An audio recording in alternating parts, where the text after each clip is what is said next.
Upper Echelon is brought to you by Deloitte. For innovative thinking and thorough strategic planning, turn to Deloitte.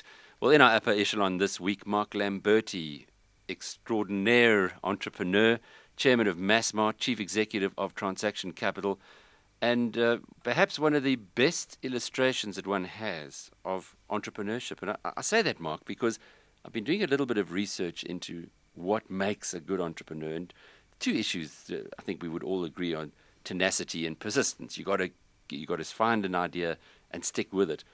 But something that's been coming up strongly is discipline. And if I think about the Mark Lamberti I've known for many years, that is core to your being. Where did it come from? I think probably from my mother. My mother was a deeply philosophical and spiritual person. And when you asked her a question, as I did so many times at 10, 11, 12, 13, 14, 15 years old, you never got a quick, simple answer. You got a total answer. It was boxed. It was spelt out. And I think that the clarity that she gave me in thinking about things probably is the heart of the discipline that I try and practice every day. But I love it reading on your website, something that you wrote about time management. You say there's no such thing as time management. But then you took the number of hours in a year and then broke it down to how much we sleep, how much we eat, etc., and came to the conclusion that it isn't a simple matter. In fact, we have choices almost on every minute of the day. We do too. And I think that the way one uses those choices is entirely a consequence of how one defines oneself. Because if you say, I'm a father, then when it comes to time to do the things that a father has to do, you have to do them. You can't sit your son down or your daughter down and say, I've got a half an hour, let's have some quality time. Similarly, if you say you want to be a spouse, when it comes time to do the things that a spouse has to do, you have to do them. And so I think that defining oneself is at the heart of defining how one apportions one's time, because you can say what you like, but your results are entirely a consequence of how you apportion your time. How do you do that? Define yourself.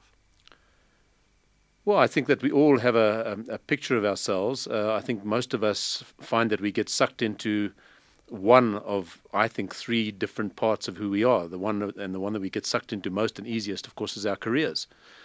We have to pursue our careers in order to make a living, but sometimes that pulls us in a little harder than it should. And then we find that we are testing the relationships around us more than we'd like to, and then we say, hang on, well, let me just pull back and give a little time to my family or my friends or whoever it is. But the third part of that we often neglect is the self. And my view is that a balanced life has got nothing to do with the apportionment of hours per se, but it's got to do with how one makes sure that no one of those three things, the career, the relationships, or the self, dominates the other two. But we all have weird ideas of ourselves, or perhaps not weird ideas of ourselves necessarily, but certainly what others think of us is often very different to what we might think of ourselves. I think if you want to live a life according to somebody else's agenda, then you've got to suffer the consequences. Mark, just explore that a little bit more. Where did this idea come from? Because clearly in business you need to plan, and in South Africa maybe business is too easy, but we see a lot of non-planning in businesses, and yet you also don't find too many people planning their lives as carefully, certainly not as you have. Yeah, look, I mean, I would contest the point that South African business is easy. I think it's getting to be more and more difficult. And I think that, again, raises the issue of discipline. There was a wonderful book written called The Road Less Traveled. And in the first page of that, the writer says, life is hard, and the only way you can solve problems is with discipline. I guess that's so you're a Scott Peck support. Absolutely. I think that philosophy is right, that sufficient discipline and application gets you to where you want to go. When did you start reading Scott Peck? Oh, right in the beginning. I was reading the early books. I was a voracious reader when I was very young. So it shaped his views and his. Yes. I ask. It's interesting because talking recently to Helen Ziller, she was also somebody who's read a lot of Scott Peck's work and agrees with that. Life is difficult. Life is complex, as he says. But the minute you understand that, you start being able to deal with it. You rise above it. But planning. Well, I think that at a few levels that's critical. And I mean, you're talking about entrepreneurship, and there's a view out there that entrepreneurs are fairly spontaneous and at times almost reckless, and have a massive appetite for risk. My experience, having worked with some of the best entrepreneurs in this country, is that that's not the case. Whether intuitively or formally, they all have a very, very clear idea of where they want to go. And as one of my Harvard professors defined so well, he defined entrepreneurship as the pursuit of opportunity beyond the resources controlled. And I think that entrepreneurs have all got that. They've got this picture of where they want to go, and then they don't always get there in a direct way, but the discipline of where they're going is unwavering. And then I think, when we talk about planning, we have to distinguish between planning and strategy. Strategy is not long-term planning. Strategy is something different. And I think intuitively, again, great entrepreneurs know how to find a strategic position, which is a place in an industry where you can survive and thrive without having to go head-on to the major competitors in a big industry, for example, or how to position your business so that you can compete with major competitors. And that strategic view of planning, or the strategic element of planning, I should say, is what I've seen in most entrepreneurs. How do you find it? Not sure. When you describe the attributes of an entrepreneur, I think you left out probably one of the most important, which was the creativity, the ability to be able to see something where others don't. And I think once you've seen that, then you kind of hone in on that and just drive towards it. And then the other qualities that you spoke about come into play, the resilience, the tenacity, and quite simply plain hard work. It's interesting as well that over the years you've had that idea, particularly with Massmart. You saw where you wanted to take it to. But was there ever a time that you thought you might have been on the wrong path? What kept, or rather, maybe let me rephrase that question. What kept you believing that the future that you saw was accurate? Early results. And I think that's always the case. I think when you start out in a journey, you need, however small, you need some confirmation that you're on the right track. And I think that you tend to do things that'll give you that confirmation and say, hang on, that's okay. And so it's not a leap. It really, to use the cliche, it is a journey of 1,000 small steps. And the progress with the small steps is what gives one encouragement. That term that Warren Buffett uses about building the moat in tiny steps every day. Yes, I think that's right. Now, you've met fascinating people around the world, Mark, not only representing South Africa as the Entrepreneur of the Year, but being a judge in the global competition. You've got relationships with people in various parts around the industry. Is there anyone that you read particularly or learn from? Hard to single out a single individual. I think over the years I've had the privilege of working very close to some extraordinarily impressive people. I mean, I think of Manfred Simkowitz, who was the giant behind the original W&A, an extraordinary man. I think about Natie Kirsch, worked with him in TradeGrow, and I mean, Natie today is an 80-year-old man whose mind is as sharp as a razor and is still doing great things in business in a very constructive way. So, one sees people like that, and one holds up aspects of their behavior as something that one would like to replicate. But then on the other hand, I had the privilege of working with Colin Hall for a number of years in Wooltrue. And Colin Hall, I think, taught me about the pursuit of learning as the essence of leadership. That a leader comes to work every day saying, I have to learn, I have to know a bit more than I knew yesterday, because to stay ahead one has to read, listen, talk, converse, reflect. And leadership is not a passive thing. It's an entirely active thing. And I think that's what Colin taught me. Did he also teach you something about this work-life balance? I remember listening to you recently give a talk where you say you close up the business on a Friday in your mind, and that's it for the weekend. You don't engage at all with business. Now, in a South African context, certainly many of the people that I've engaged with, that is, if not unique, very rare. Yes, I think I made that comment with specific reference to when my children were growing up. These days I do tend to do a bit of work on weekends, but when the children were growing up and from the time they started school until the time they left home, I dedicated my weekends to them. I wouldn't say that came from Colin. It came. I happened to be traveling overseas, and one of the books that really influenced me was Covey's 7 Habits, which by now is kind of an old book, but you go back and read it again, and it's so full of absolute basic wisdom, and it speaks about the issue of balance in the truest sense, similar to the way I described it earlier.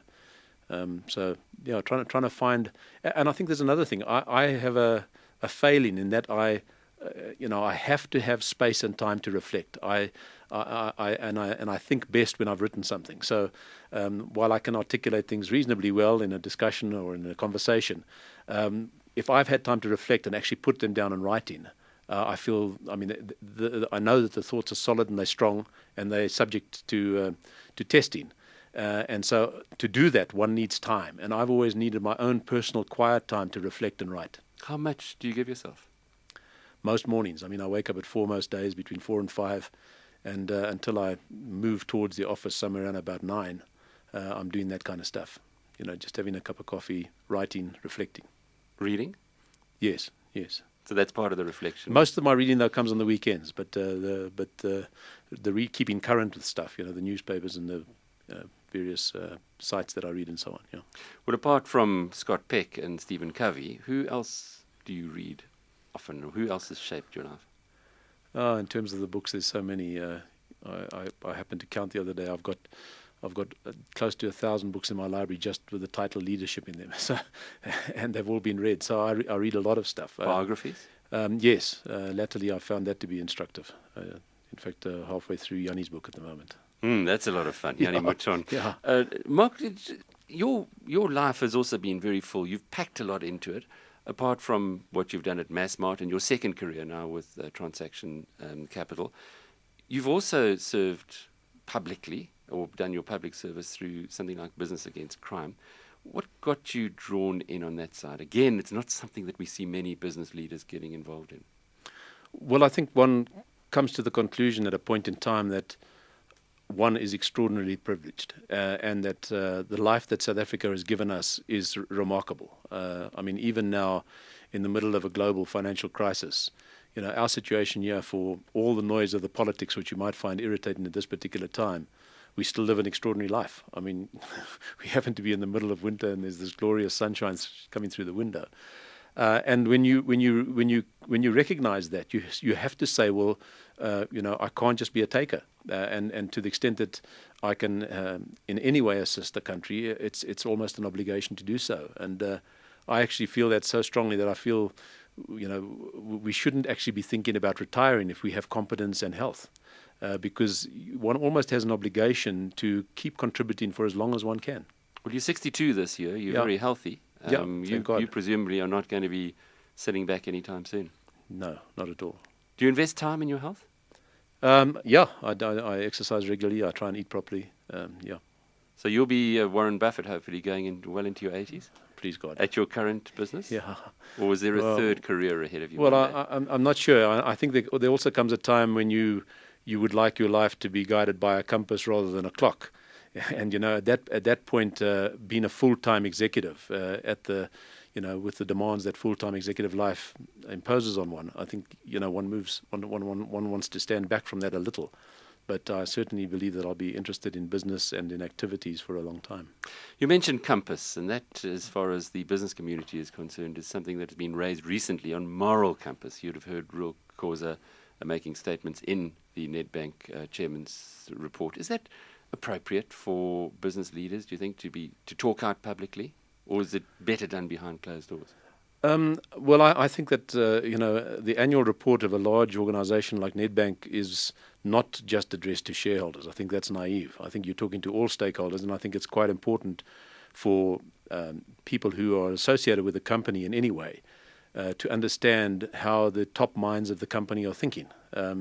Whether one becomes as strident as Royal ruled it or not, that's a different question.